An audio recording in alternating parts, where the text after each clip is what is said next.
our presenter today is Morgan Stoddard, and she is a Research Services Librarian at the Georgetown Law Library. She's also adjunct professor of law at the Georgetown University Law Center, where she teaches advanced legal research course. She has a JD and an M.S.L.S from the University of North Carolina at Chapel Hill, and a BA in journalism from the University of Wisconsin-Madison. So again, very excited that she could join us today for this session, and looking forward to it. All right, hello everyone. I'm so excited to be here hosting my first Help I'm an Accidental Government Information Librarian webinar. And it turns out we couldn't have picked a better day for this session, as Congress is racing to prevent another government shutdown and pass an Omnibus Appropriations Act this week. So very exciting stuff happening, and a very timely topic today. So just first a little introduction to what I'm going to cover this afternoon. I'll first just provide some brief information regarding current levels of U.S. federal revenue and spending, so how much time or how much money are we talking about here.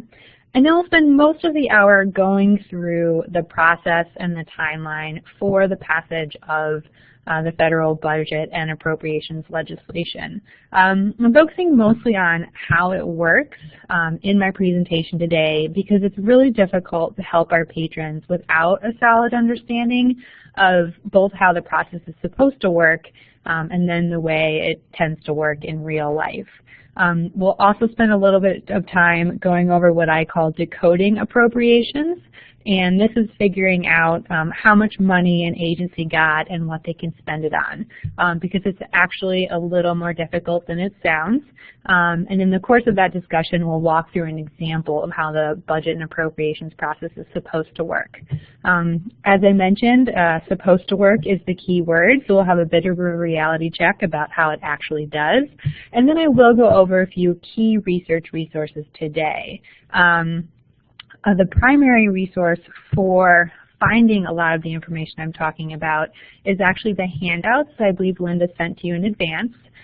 Those go over where you can find a lot of the information that I'm talking about, although I do go through some resources today as well. I think this is a really important topic because it's really challenging, not only for us, but for our patrons to do research on the budget. I think the hardest thing when we're trying to help people is explaining that there's no budget. There's no single document that lays out how much money the government has, how much it's going to spend in a given year. It seems like there should be, but there actually isn't. There's actually many sources of law and information. It's a pretty complex process with multiple players. And as I mentioned, the actual process actually deviates quite a fair amount from the formal process established by law. There are a lot of exceptions and special circumstances to be aware of when trying to help people find information that they're looking for. And then finally, a really challenging component, especially if you're not a money person, which I'm not, is the budget terminology and the financial and accounting principles that you'll be faced with. So with that, let's go over what kind of money we're talking about. So just really briefly, I'm going to talk about current levels of federal revenue and spending. So this is for fiscal year 2013. And for the federal government, the fiscal year runs from October 1st to September 30th. So these are the figures from October 1, 2012 to September 30th, 2013. And the numbers I'll be showing you are what was actually spent. In budget terminology, the word for expenditures is outlays. And actual expenditures, as opposed to projections or estimate, are often referred to as actuals. So what I'm giving you are actuals for fiscal year 2013, because at least as of a couple days ago, they didn't have the actual figures for fiscal year 2014 yet. So first up, revenue. So in 2013, the government brought in $2.7 trillion. As you can see here, a majority of that comes from individual income taxes and social insurance taxes. Social insurance taxes are payroll taxes that fund social insurance programs, so mostly Medicare and Social Security. And then another big piece from corporate income tax. And this data, as you can see, is available from the Congressional Budget Office. In terms of total spending, we spend more than we take in, as you probably know. So in 2013, we spent about $3.4 trillion. Now when people talk about federal spending, it's generally broken down into three big categories, and it's important to understand the difference between these three. The biggest chunk is what's called mandatory spending, and I'll go more into what this is in a moment, at about $2 trillion, followed by what's referred to as discretionary spending, and then finally interest on the debt, which is a pretty substantial amount of money as well, because the total debt held by the public, so that's basically debt excluding money the government loaned to itself, basically, was about $11.9 trillion. So quite a bit of interest there, but a small part of the overall spending. Mandatory spending versus discretionary spending. This is a really important concept to be familiar with when you're doing budget research. Mandatory spending, huge part of the budget at $2 trillion. This is spending that's basically automatic. It doesn't go through the annual appropriations process that we'll go through today, because basically you have a law which establishes some kind of government program, and then it has eligibility requirements and then subsequent benefits that a person gets if they meet those requirements. If the requirements are met, the benefits are just paid automatically. There doesn't need to be an annual appropriation from Congress for the money to be available, because in the terminology that's used, people are entitled to this money. And you've probably seen a number of these programs before, referred to as entitlements. So Social Security and Medicare are the biggest pieces. Also Medicaid is another big chunk as well. So that's mandatory spending, and it's basically mandatory and automatic. Separately, we have discretionary spending, and this is what goes through the annual appropriations process. This is what we're primarily dealing with right now. Congress trying to pass bills to fund the discretionary spending in the government before a shutdown occurs, if it doesn't happen today. Discretionary spending is for basically everything else other than mandatory spending. When people talk about discretionary spending, they basically usually at the highest level break it down between defense and non-defense. As you can see here, defense is a really big piece. Defense is over half of all discretionary spending. And the other half is basically everything else, all the other federal agencies and programs. The authority for agencies to spend this money comes from the Annual Appropriations Acts. They have to be authorized by Congress. This is a constitutional requirement to spend the money. And if there is no appropriation, they can't fund the program, and it can result in a government shutdown like we had last year. Okay, so that's the basic kind of money we're talking about and the different types of spending that there is. So with that, let's turn to the process and timeline by which all this happens. It's a pretty complex process with many players. So it involves executive branch agencies, over on the left in the blue, the president, of course, and then a very complex process for how this all makes its way through Congress. So I'll talk about each of these steps in turn. The basic process, just for an overview, it all starts with the president, who is required to submit a request to Congress in February, telling Congress how much money he wants for the executive branch. Then Congress gets to work. By April, they're supposed to pass what's called the budget resolution. This is a resolution laying out kind of high-level, broad requirements for what the budget will be in the upcoming fiscal year and how Congress will proceed to consider the budget. Then spring through fall, Congress gets to work considering and passing appropriations bills. And then they're, of course, signed by the president. And this all should happen before October 1st when the new fiscal year begins. As we can see this year, that didn't happen, and it often doesn't happen in quite a nice little way like this, which I'll talk about more at the end. Okay, so let's talk about each of these steps in turn. So for the president's budget, which he's required to submit in February before the fiscal year starts, the work on that actually begins the previous year with work by the Office of Management and Budget, which is an executive branch agency which coordinates all of this, and then the agencies themselves. So the previous spring, the OMB issues guidance to agencies. basically telling them what they're supposed to do to prepare their requests to be included in the president's budget. So after they have that guidance, they can get to work preparing their budgets, which then they have to submit to the OMB for review. Actually, not all agencies are required to do this. Some are exempt and submit their information directly to Congress. I believe the SEC, the Securities and Exchange Commission, is an example.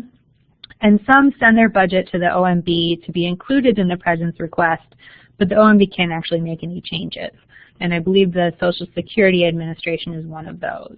But otherwise, everyone else is subject to OMB review, which they do in the fall. And then they send it back to the agencies, either approving it or telling them to make changes. And agencies do have a chance to appeal, either to the OMB or even directly to the president. But once all of this is done and the president has all the information he needs, he prepares and submits his budget to Congress, which by law is supposed to be submitted by the first Monday in February. And the important thing to remember is that this is a request only.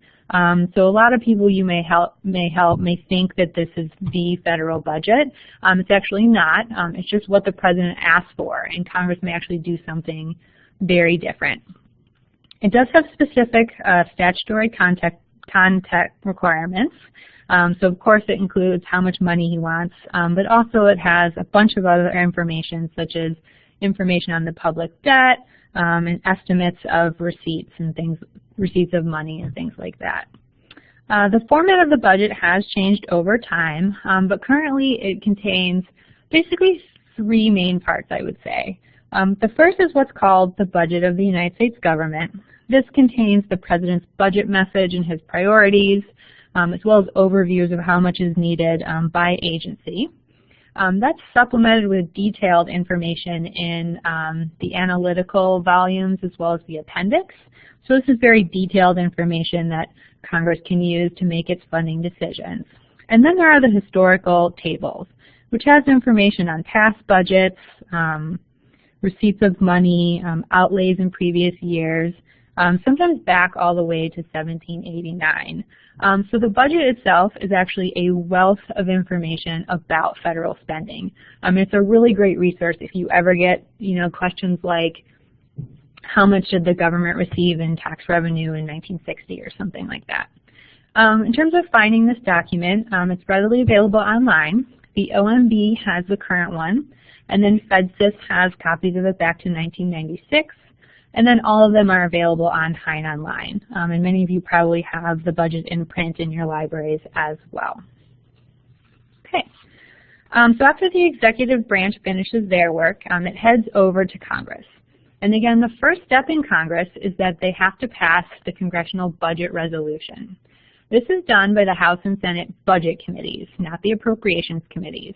And they prepare this resolution, which is actually what's called a concurrent resolution, meaning that's passed by the House and Senate, but not signed by the President. And it's basically a budget outline for the upcoming fiscal year plus the next 4. And interestingly, it's non-binding. So as a concurrent resolution, it's basically a policy document laying out what federal spending should be, but it actually is enforced by the procedural rules of the House and Senate, requiring any legislation to comply with the budget resolution. There's also a statutory timeline for this. It's supposed to be sent to Congress by the budget committees by April 1st, and then Congress is supposed to pass it by April 15th. In terms of what's included, it's a pretty basic document, at least compared to the massive appropriations bills that are the end result of this process. So it has information like just aggregate totals for what they think revenues are supposed to be, and then how much money will be spent, what the resulting deficit and debt might be. In addition to those figures, which govern the process, it also may have procedural rules for how Congress is going to proceed with making budget decisions, as well as various policy statements. Another thing it may contain is what are called reconciliation instructions. You probably heard a lot about reconciliation during the debate and passage of the Affordable Care Act. It was actually played a central role in getting that passed.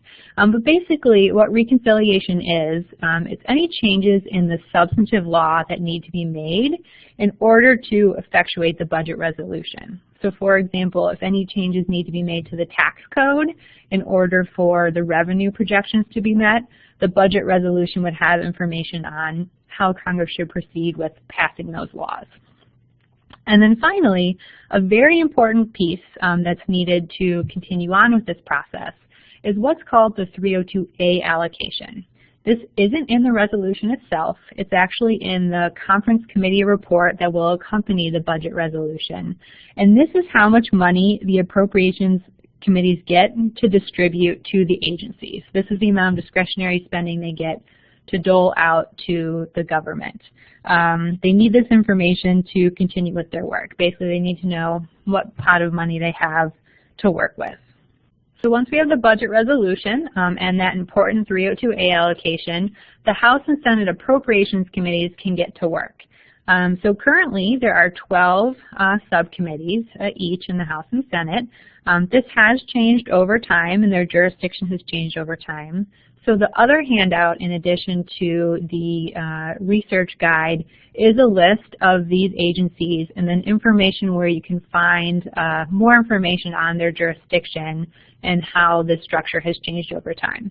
And knowing the structure currently and over time is important because each subcommittee will draft and issue an appropriations bill for the agencies that fall under their jurisdiction. So we currently have 12 subcommittees. And they each will attempt to pass 12 regular annual appropriations bills. The subcommittees have basically subject matter jurisdiction, so defense, agriculture, interior, things like that. They'll each issue one appropriations bill. Often what happens, this happened last year, this is going to happen this year, they all get consolidated into an omnibus or Consolidated Appropriations Act, which then Congress passes in one big piece of legislation. But this is how it's envisioned, that there's 12 different appropriations bills. For the subcommittees to get to work, they need what's called the 302B allocation. So the entire House and Senate Appropriations Committee gets their lump sum, the 302A, and then they subdivide it among the 12 subcommittees. And that's called the 302B allocation. Then once the subcommittee has their pot, they can get to work drafting the bill. So they have the President's budget, but they also get supplemental documentation from the agencies. These are generally referred to as agency justifications. So this is supplemental documentation the agencies send to the relevant subcommittee, basically justifying the money they asked for and indicating how they're going to spend it. And these are considered by the subcommittees in deciding how much to give. They'll also hold hearings and then ultimately have a markup session. A markup session is a subcommittee hearing in which they draft the legislation. They'll report the bill out to the full committee, so that each subcommittee will report the bill to the full House and Senate Appropriations Committee, who will then hold a markup and report the bill out. And again, this is all supposed to be done by early summer in June 10th. So then, of course, like all legislation, it goes to the full House and Senate. Oh, just a quick interruption, I have a good question. So it is a quick reminder on which content each subcommittee focuses on. So they have different jurisdiction. One example is defense. Another example is agriculture. One of the handouts that you should have been emailed in advance lists all 12 subcommittees and their jurisdiction. I can't remember them all off the top of my head. There's also one, I think, for the legislative branch, but the handout will have that, and then you can also find it on the House and Senate Appropriations Committee website. Okay, great question. All right, so again, the House and Senate Appropriations Committees pass out the 12 appropriations bills, which then may be considered in turn by the House and Senate, or again, it might be lumped into a big omnibus bill. The process is envisioned as to proceed first through the House and then to the Senate. In reality, they both work simultaneously. And what the Senate will often do is once they receive the House version, they'll say, okay, we amend this to get rid of everything the House wanted and insert the Senate version. So basically, the House and Senate version of each Appropriations Act is rarely the same. So it'll go to a conference committee to work out the difference, which they'll do, and then the final Appropriations Act will be passed by Congress and go to the President. And again, the President needs to sign each of these so they can be enacted into law before October 1st, the start of the fiscal year. And so what happens if all the bills aren't passed by October 1? Well, the government doesn't automatically fall to pieces. What they often do, and we have one of these in effect right now, is they pass a continuing resolution. This is different than the concurrent resolution, which is the budget resolution is a concurrent resolution. The continuing resolution is a joint resolution. So it's not only passed by both chambers, but it's also signed by the President and has the force and effect of statute. How much money Congress will award to keep the government going will vary. It usually is pretty basic, such amounts as may be necessary or at the current rate, something like that. And if there is no appropriations bill and there is no continuing resolution, you can have a government shutdown like we did last fall. So currently, before this current fiscal year, they did pass a continuing resolution to fund the government through today. So what the House is currently doing is frantically trying to pass an omnibus appropriations bill to keep the government open. And then it'll have to go over to the Senate for a vote as well. So we very often have continuing resolutions if we don't have appropriations bills. It's pretty rare for the government to actually shut down like we had before. So that is how the process is supposed to work. So next I'd like to talk about what I call decoding appropriations. So it seems like you should have an Appropriations Act which tells an agency how much money they get, how much money they can spend on this program, that program, office supplies, whatever. It's actually not how it works. It's actually a little tricky to figure out how much a particular agency got and what they can spend the money on. And it's important for not only the public to know this, but also the agencies, because by law, the agencies have to spend money as they're instructed. So how do you actually figure this out? Well, the text of the Appropriation Act is, of course, the starting point. That will have how much total money an agency got, as well as a little bit of guidance. But otherwise, the committee reports are extremely important in appropriations legislation. So you're probably familiar with committee reports in terms of people looking for legislative history, so information on what a particular law means, what Congress was thinking when they passed it.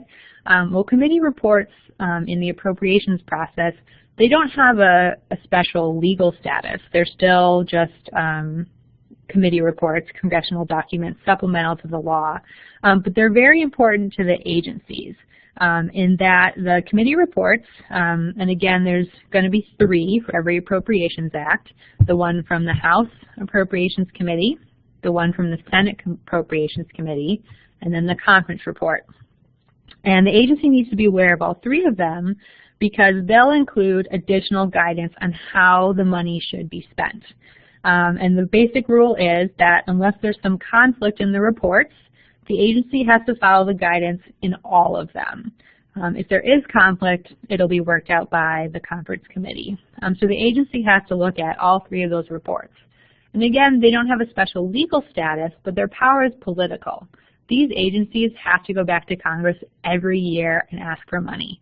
So they are certainly going to listen to the committee because they don't have to go back there the next year and explain why they didn't do what they were told to do. So the committee reports are very important.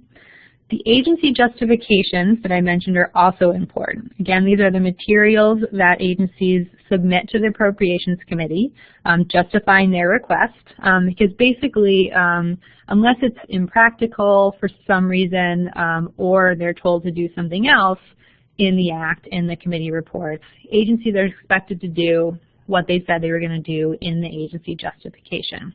So as a member of the public, you can look to that to see how the agency was intending to spend the funds in a given year. And then finally, of course, the substantive laws are important. So what's often referred to as the organic or authorizing legislation. This is the law that established the agency, authorized them to spend any money that's appropriated to them. This will have limits. It will, give the purpose of the agency, maybe any limits on what they can do. So of course, an agency can't spend money on a program they're not allowed to do in their underlying statutory requirements. Okay, so I think to understand not only how to decode appropriations, but to get your head around this whole process, it's really helpful to look at some of the documents we've been talking about. And so to do that, I have an example from fiscal year 2006 involving the Smithsonian Institution, and specifically the National Zoo, which is under the Smithsonian's purview. And we're going to look at how much the zoo got in fiscal year 2006 to spend on revitalization projects for infrastructure at the zoo. So keep that in mind. That's what we're going to be trying to figure out as we look through the budget process from fiscal year 2006. So again, it all starts off with the President's budget request. This is a massive document, a wealth of information. But let's look at some of the examples of information it will include. So each agency will have a basic description of what it does and what the administration wants for the agency. So here we have the text regarding the Smithsonian in the budget. So the President is asking for $650 million for the Smithsonian as a whole. But it does include some information saying that within this amount of money, the administration supports continuing ongoing improvements at the National Zoo. So we've got, this is how much money we want total, and we expect some of it to be spent on improvements at the zoo. And this is in that main volume called the Budget of the United States. Again, the detailed information appears in the analytical perspectives or appendices. So here we have the actual request for facilities capital, so this is repairs to buildings and things like that, at the Smithsonian. And this is actual proposed legislative text. So what the budget includes is actually language that the administration wants included in the ultimate appropriations bill. So the new language is highlighted in italics. That's how much they want this year. The information in brackets is from the previous year. So basically, the Smithsonian wants $90.9 million for facilities capital. So this would be repair, revitalization, alteration of facilities. And again, just a little more detail. It includes within this amount, they have projects at the zoo that they want to work on. There's some renovations at the zoo that need to be included in the total funding for facilities capital. Okay, so that's the kind of information you'll have in the President's budget. And now we head over to Congress. Okay, so here is the budget resolution from fiscal year 2006.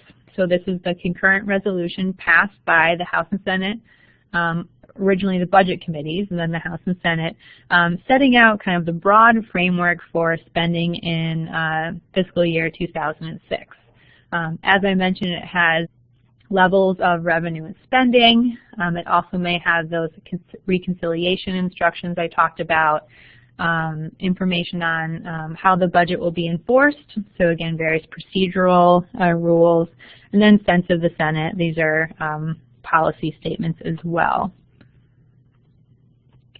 In terms of funding, again, these are just very broad, top-level funding amounts.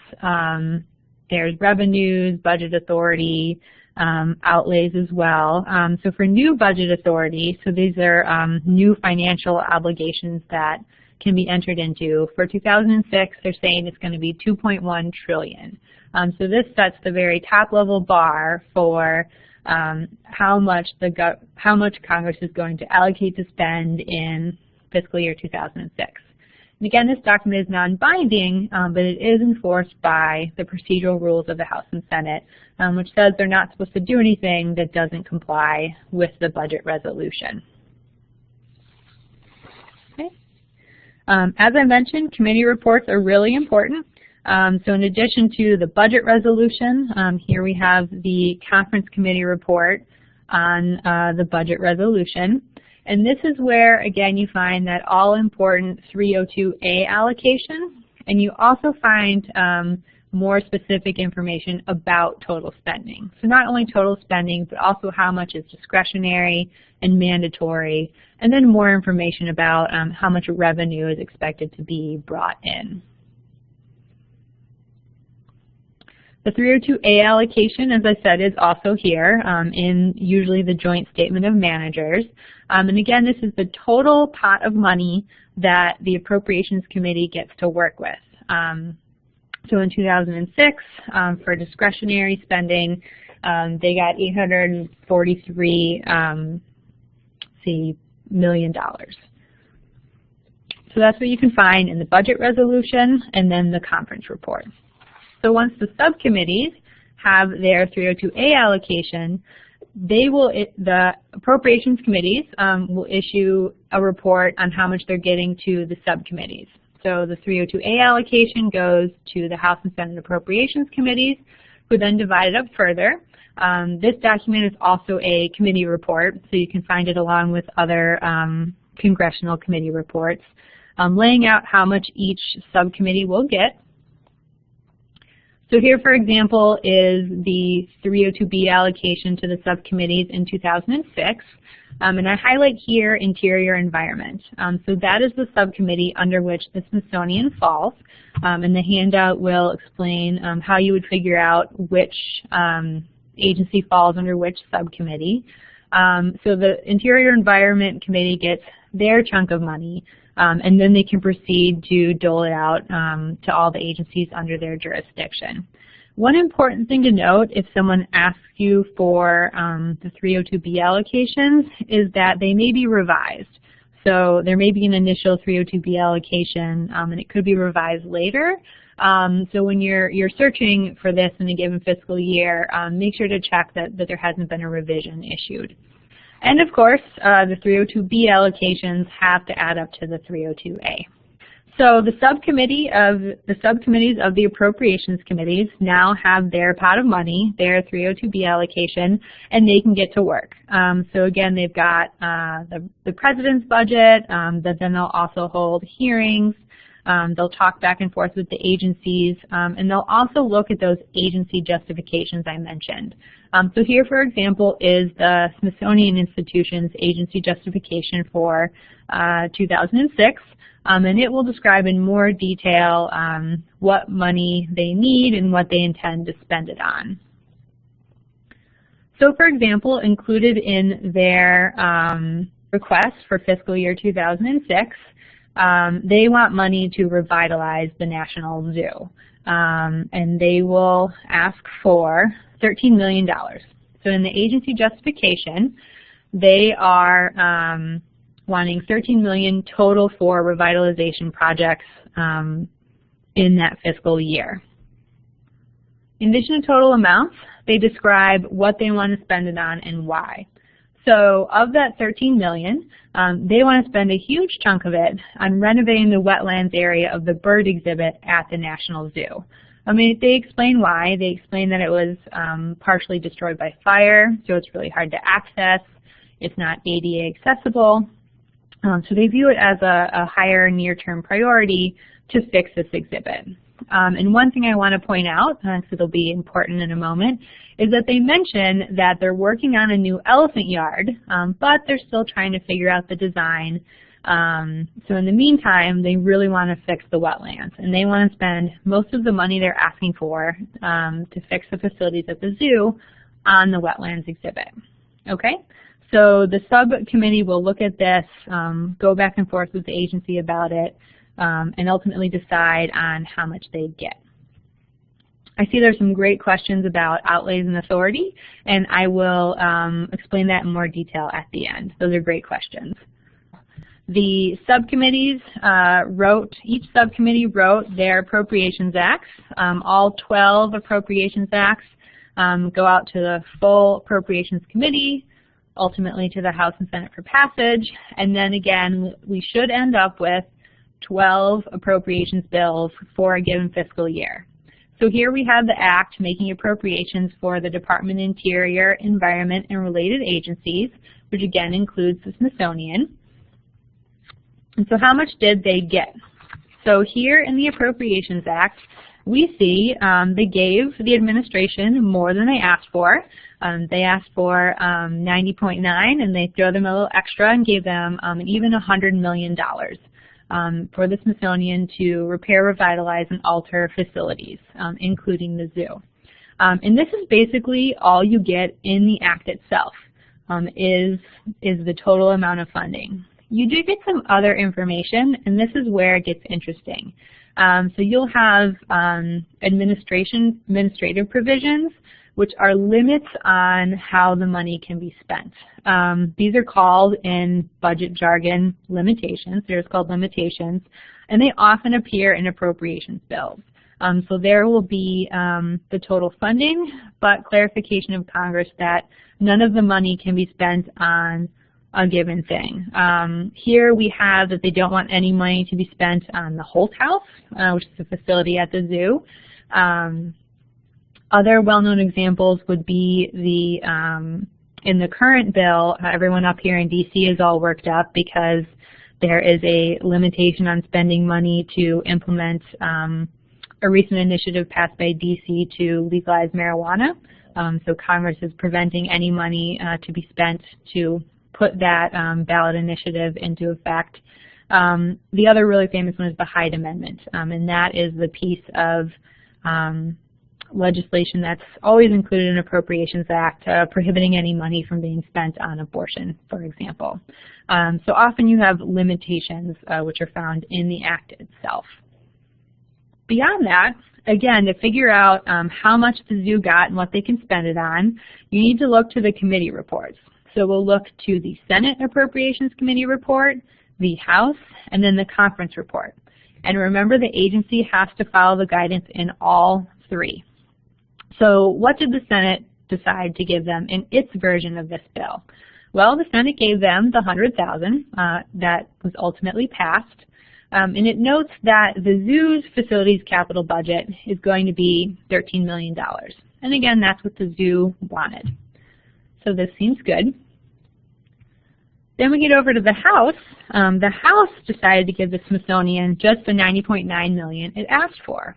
And here we have some interesting instructions to the Smithsonian and how some of the money for the zoo should be spent.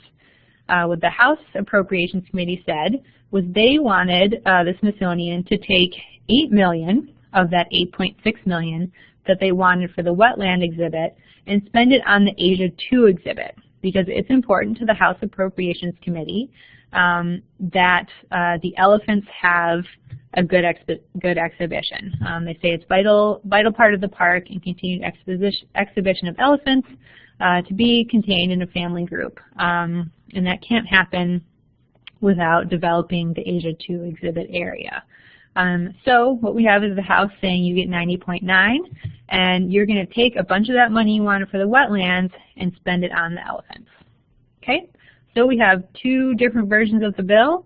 So it's going to go to conference, and they're going to work this all out. So the conference committee, and then ultimately Congress, decided to give them $100 million. And we saw that in the bill.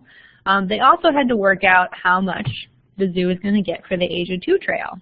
And so what they ultimately decided was within the $100,000, the zoo is going to spend $9.1 million on the Asia 2 exhibit as proposed by the House. Okay? So we have the bill, and we have these three committee reports. So what do we know? What does the zoo get? Well, we know the zoo gets $13 million for facilities, and 9.1 of that has to be spent on the Asia 2 trail to improve the facilities for the elephants. And $8 million of that $9 million can't be spent on the wetlands. It has to be moved over and spent on the elephants. Why Congress cared so much about the elephants in 2006, I don't know. If I remember correctly, there were some high-profile news stories from other zoos dealing with how elephants were treated. I don't know whether that was the case or if there was another reason for it. If anybody knows, go ahead and say it in the chat. But that's what we have, and that's the kind of stuff you find in these acts. And the current omnibus bill that they're considering is full of stuff other than just expenditures. So it's really interesting. So that's what we have from the bill and the conference committee report. But of course, there's a whole bunch of information missing, right? This didn't provide in detail how much money should be spent on what. So again, in addition to all of this, you'd also look to the agency justification. Again, unless it becomes impractical for some reason or they've been told to do something else, agencies are expected to follow their justification. And then finally, last but not least, again, the agencies can't do anything. They can't expend any funds in a way that's not legal. I mean, that's pretty obvious, but here's just a good example. So there is a federal statute that makes it unlawful to step on, climb, remove, or in any way injure an exhibit animal on Smithsonian grounds. So even if the zoo wanted to, they couldn't spend any money launching like a Rent a Panda for the Day program or something along those lines, as it's clearly prohibited by this statute. So I know that was a whole bunch of information, a whole bunch of figures. I hope that made sense and that it was helpful in kind of understanding how this is all supposed to work. But we do need a reality check because those are the legal requirements and how the process is envisioned. But then there's how it plays out in real life. And especially in recent years, this has been quite different than what we just went through. And this is really important, right? Because you could have a patron who's aware of this basic process, who's aware that by the beginning of February, the president is supposed to have submitted his budget, and so they'll come into the library saying, I want to see the budget. And it's helpful to know, before, I search and search and search for the budget, why can't I find it? I know, oh wait, the president might not submit his budget on time every year. And in fact, that's actually true. There are quite a few deviations to the timeline and process.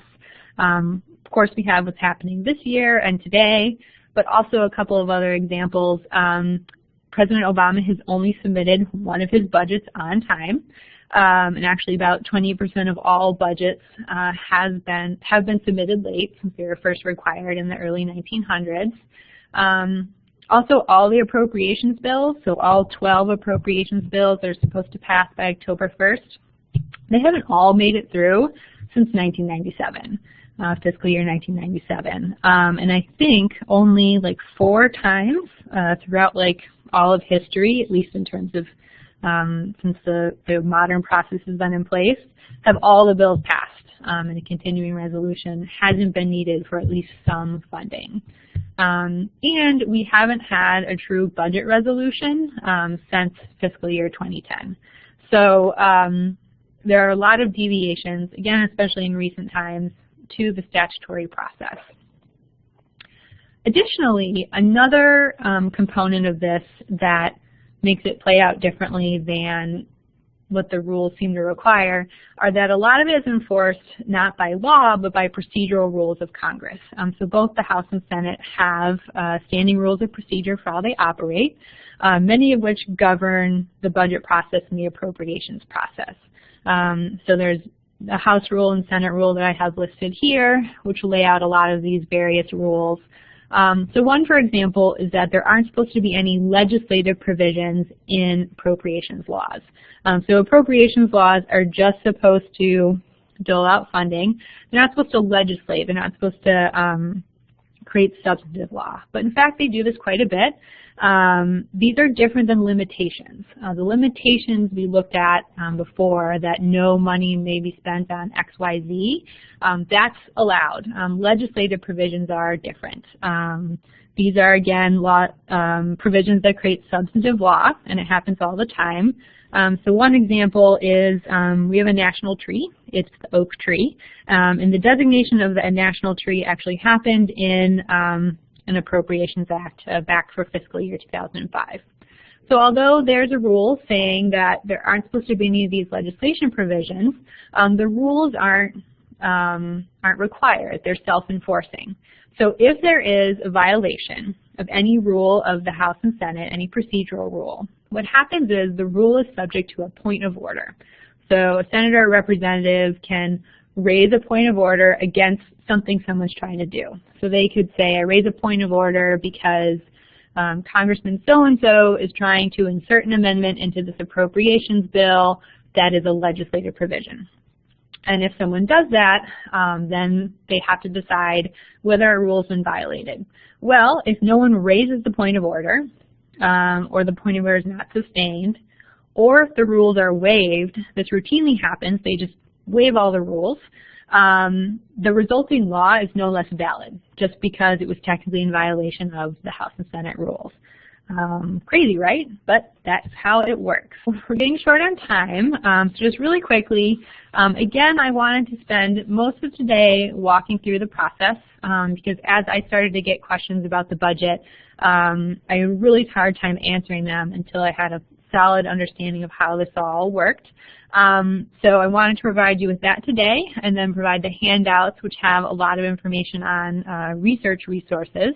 But 5 key ones I just wanted to mention. First, of course, Congressional Research Service reports, always amazing, always super helpful. I would say some of the best ones are the ones that describe the budget and appropriations process. Incredibly useful. So the handout describes where you can find these. You know, they're available in multiple sources. And there are many that walk through a lot of this, and they are so great. There are also a number of think tanks, advocacy groups that are interested in the budget and provide great working papers and information on how this all works. One that I like is the National Priorities Project. They provide information in a very user-friendly way. They're actually nominated for a Nobel Peace Prize last year for their work. So they're just one of the really good websites that have information kind of laying this all out. Definitely helpful for patrons who just need an introduction to how this all works. Several government agencies will have information on the budget, so the OMB, of course, the Department of Treasury. I highlight the Congressional Budget Office here because they do have a great glossary that describes some of the terminology. They have a wonderful spreadsheet that lists back to 1974 revenues, outlays, things like that. So they're a really great website. In terms of the various books out there that describe how this works, there are a couple. The one I really like and other people I've talked to researching the budget really like is one by Alan Schick on the federal budget, which is currently in its 3rd edition. It's the perfect mix of introductory information and then like intricate detail if you need it. I really like it. And then lastly, resources for figuring out the status of appropriations. So there are 12 bills every year working their way through. What's going on? Has the budget resolution been passed? Where is the Defense Committee on their bill? Has the subcommittee reported it out? What's going on? Really hard to track. But luckily, there's a couple of great resources. So Congress.gov as well as the Senate website that have tables, which just like list them all and where they are in the process. And then subscription sites like CQ.com, CQ Weekly, CQ's Budget Tracker if you have it, that also really help to figure out where we're at in a given fiscal year. So that is all I have prepared. Thank you so much for listening. I know that was a ton of information about the budget in 45 minutes. So with that, I'll take questions. And I'll start with some of the ones we have already. And if anyone has any other questions, just go ahead and put them in the chat. Okay, so first we have, you may have mentioned what is the difference between budget authority and outlay, what they are authorized to spend and what they actually spend. So that's a good question. So basically the budget authority, I think this question popped up when we were looking at the budget resolution.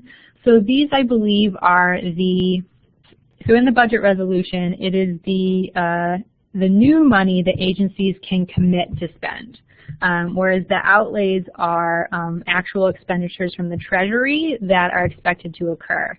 So I think the good way to think about this is So the budget authority would be new commitments they can enter, whereas outlays, so they may want to start building a new building. So a budget authority in a given year could be new money to start a new building project, but separately there would be an anticipated outlay, for example, to finish construction on an existing building. I think that's the difference between the main difference between the two.